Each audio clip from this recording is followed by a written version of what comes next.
I was interrupted in my happy thoughts by Vera, who rolled her wheelchair into our own grand foyer looking even grumpier than usual. Good Cat and Bad Cat, not their real names, her identical Siamese, sidled along beside her.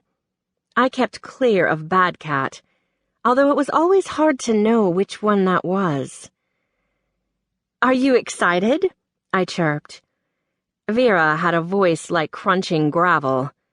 "Miss Bingham, I expect that by now you would be aware that I do not get excited.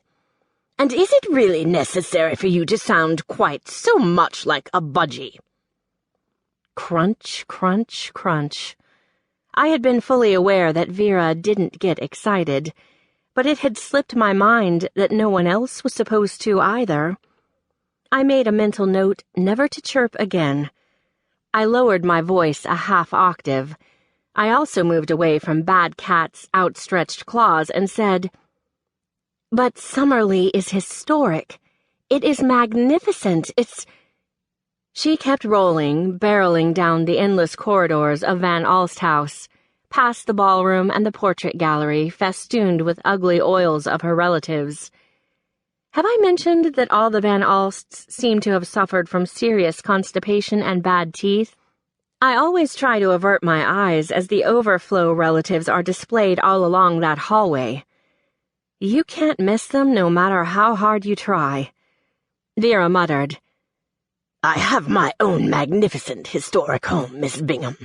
I do not have to seek others like an overeager tourist." Maybe I won't wear the gloves, I decided, breaking into a canter to keep pace with her. "Of course, Van Alst house is wonderful, Vera. I love it here. But you've been cooped up for months, if you don't count the Thanksgiving event and Uncle Lucky's wedding, and—" I decided not to mention the various murders that had disrupted Vera's stay-at-home policy. "And Summerlea has quite a history, too. They say that FDR and—" The wheelchair stopped abruptly. "My grandfather entertained governors and visiting royalty here in Van Alst house. We have our own history. I don't need to leave here to feel part of that." Vera pivoted abruptly and headed into the study, one of my favorite rooms.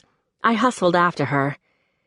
True enough, Van Alst house had a rich past, but Summerlea had welcomed presidents and world leaders, society's finest, and Hollywood legends, where Van Alst house had been built from the profits of a shoe factory.